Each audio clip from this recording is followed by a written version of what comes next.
My dear people of God, the gospel tells us about treasures.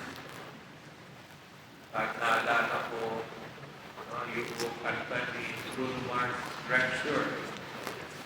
The sacrifices that we develop in order to develop a closer friendship of love of an object. And sabi doon sa kanta, Honey, you're my golden star. You know you can make my wish come true if you let me treasure you. You are everything I see in my dreams.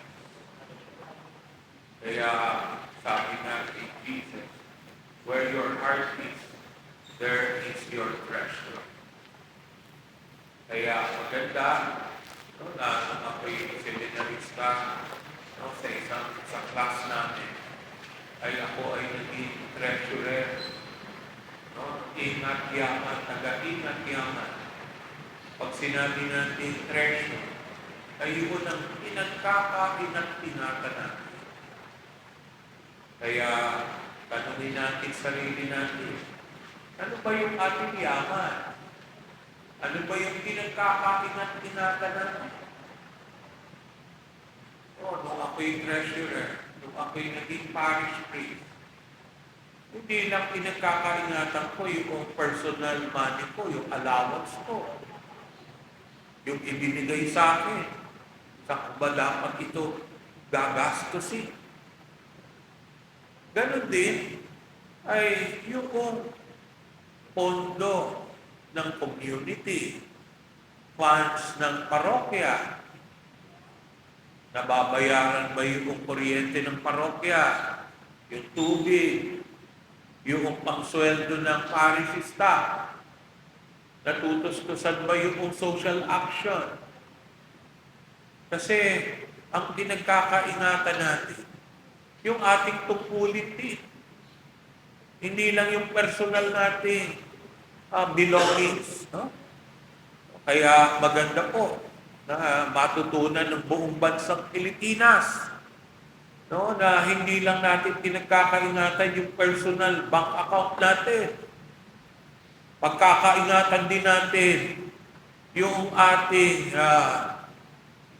resources o pondo ng bansa, coffers of the country.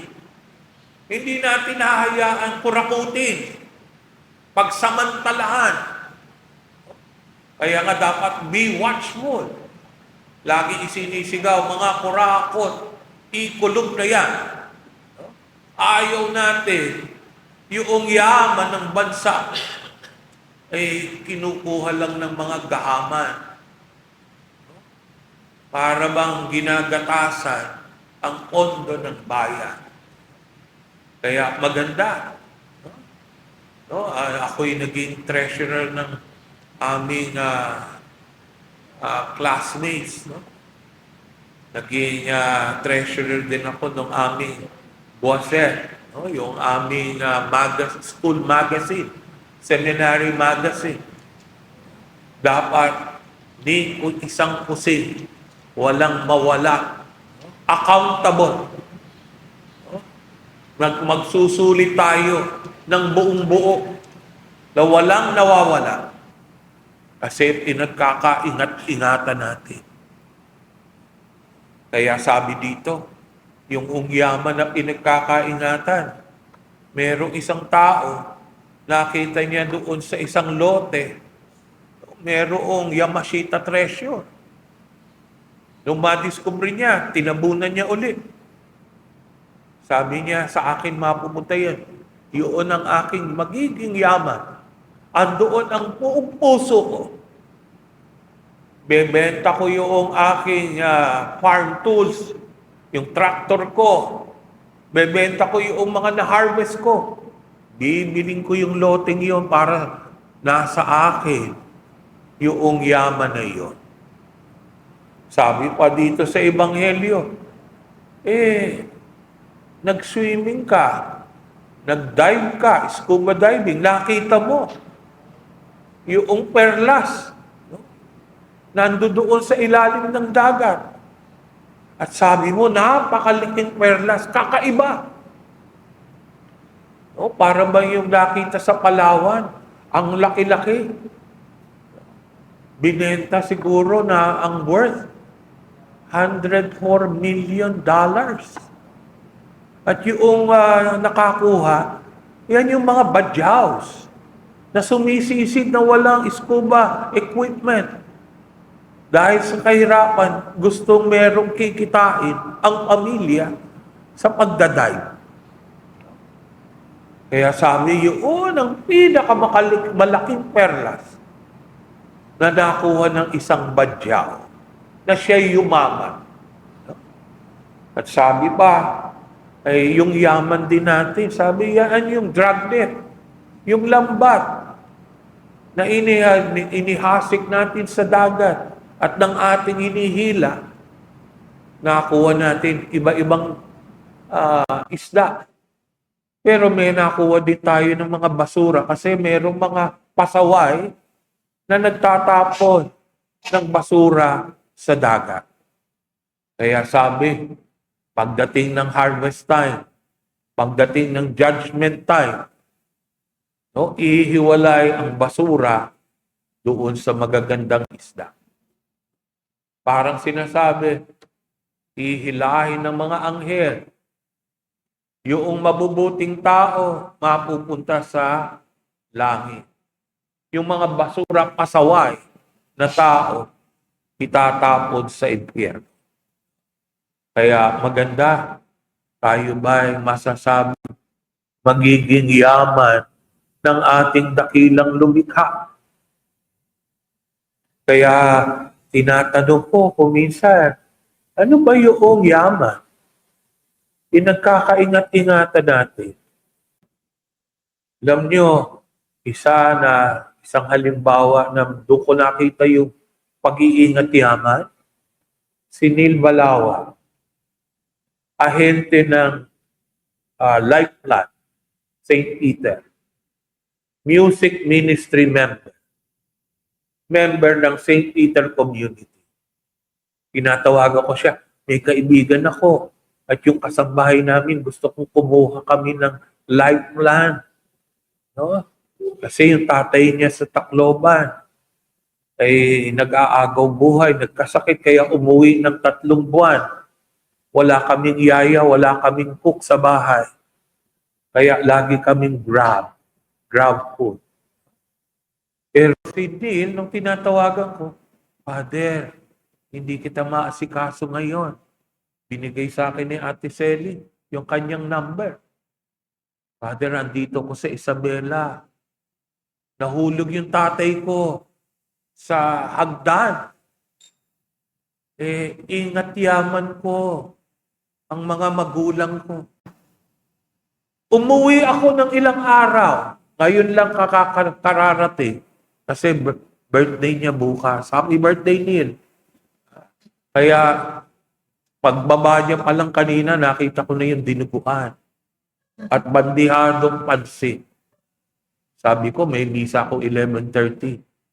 Tatawagan ko yung Victory in Jesus Charismatic Community.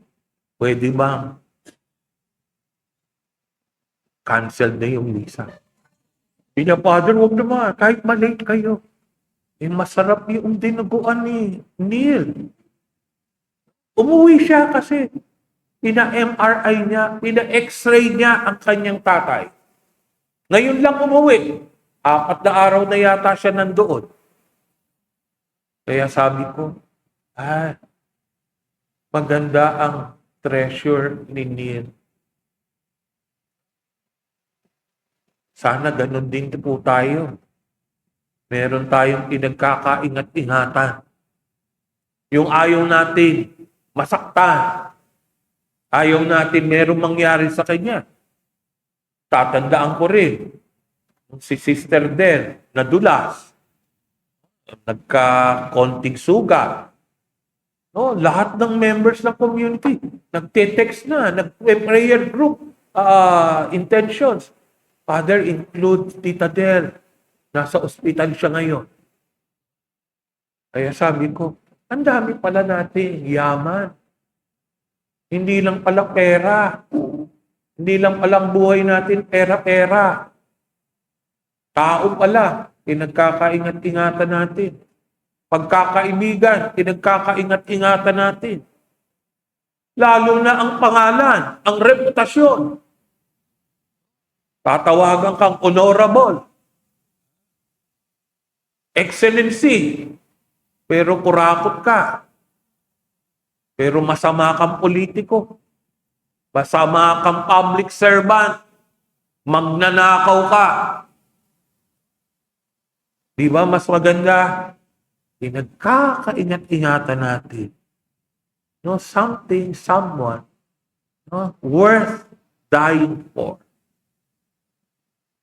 Paano pa kaya? Sabi, ang yaman dapat natin ang Diyos. Hindi natin pinagpapalit sa mamon. Hindi po pinapapalit sa impluensya, sa kayamanan, at kapangyarihan. Dapat yung Diyos, mawala man ang lahat, huwag lang mawala ang Diyos sa puso natin. Yan po ang tinutumbok ng Ebanghelyo. Na tayo, pinag-iingatan natin ang ating ugnayan sa ating dakilang Diyos. Kaya maganda na lagi tayo nagdarasal. Lagi tayo ayaw natin lumabag sa kanyang batas, sa kanyang utos. Sabi niya, "Thou shall not steal." Huwag kang magnanakaw. Huwag kang kumuha ng hindi isa iyo. Huwag kang maging ganin. Dapat sundin dahil pinagkakaingat-ingatan ang Diyos. Kaya napakaganda, no, na tayo rin, no? Yung ating community. Binavalue din natin. Pinagkakaingat-ingatan natin. Yung bang andito tayo, sabi nga ni Ryan, Father, pinagkakaingatan ko itong St. Peter community. Medyo may sakripisyo lang. Pag pupunta ka dito, dala-dala mo yung sound system, lahat ng gamit, dadalin mo. Pero masaya ka kasi andun ang Diyos sa iyo. Andoon ang community sa iyo. Si Sister Emma, nauna lang sa akin ng ilang segundo. Bumuhos ang ulan, naka-jeep siya. Pero nag-taxi na siya pag dito dating sa Aurora Boulevard kasi wala namang jeep dito. Sabi niya, kahit na nandito walang jeep, pupunta pa rin ako sa St. Peter community. Palakpakan naman natin yung ating members. Dahil ang yaman, pinagkakaingat-ingatan. Sabi nga ni Jesus, where your heart is, there is your treasure. Kaya pinagdarasal mo palati lahat ng Pilipino. Pinag-iingatan natin kahit na yung pondo ng ating kumpanya, pondo kung ako'y parish priest, pondo ng parokya, kung ako'y school director, yung pondo ng parochial school. Huwag lang yung sariling pondo.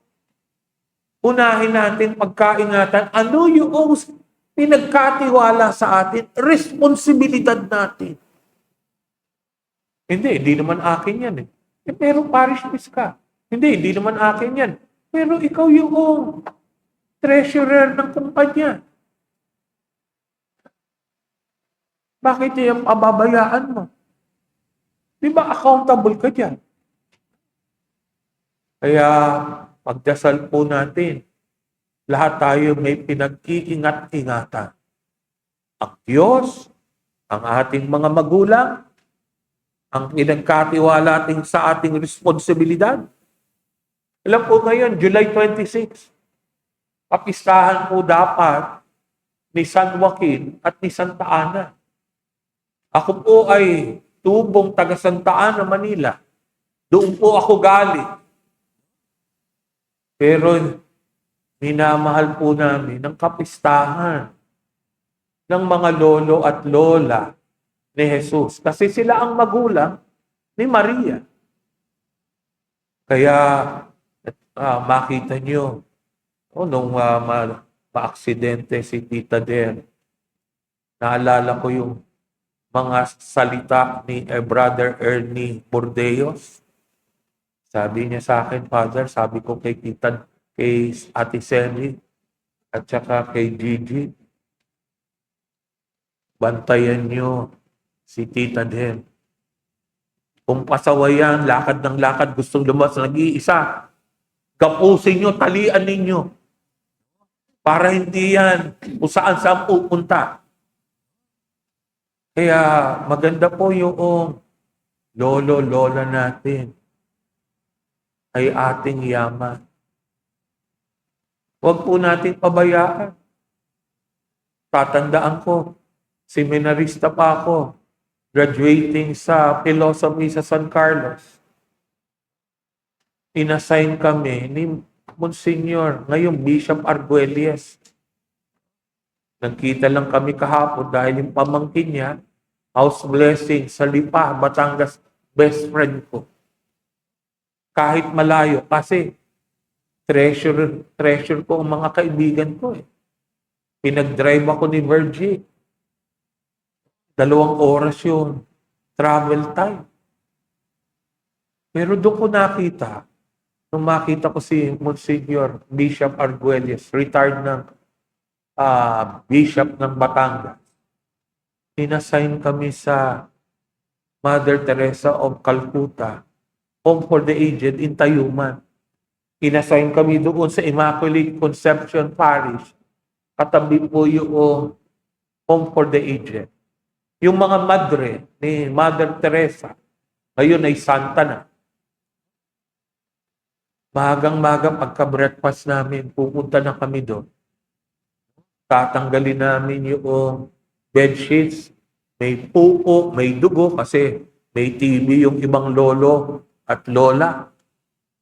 No, lalagay namin sa isang mainit na sementado na pumupulong tubig, no, para mamatay ang mikrobe. Bubuhatin namin yung isang lolo, lalagay namin sa wheelchair, pupunta kami doon sa bathroom, uhubaran namin, habang nakaupo doon, paliliguan namin, tututbrushan namin, tapos aahitan namin, bibihisan namin, bagong bedsheets yung kanilang higaan, tapos susubuan namin ng sopas, tapos lalaban namin yung kanilang bedsheets. No? That was 1980, 83, 85. Hindi pa uso yung salitang caregiver. Pero naranasan namin mag-caregiving sa matatanda. Sabi ng mga madre, Father, nakita lang namin yan sa lansangan, sa kalye, iniwan ng kanilang pamilya dahil sa kahirapan. So, parang taong grasa na sila. Ang daming putik. Naglilimalim sa dibag. Pero sabi, mahalin mo ang yaman ng simbahan. Sabi ni San Lorenzo, the diacony, nung tanungin siya, yung simbahan daw, nagbibigay kayo ng love offering. Bigay nyo sa akin, sabi ng emperor, ang inyong yaman, ang inyong pondo. Sabi ni San Lorenzo, Lawrence the Deacon, ito po ang yaman namin.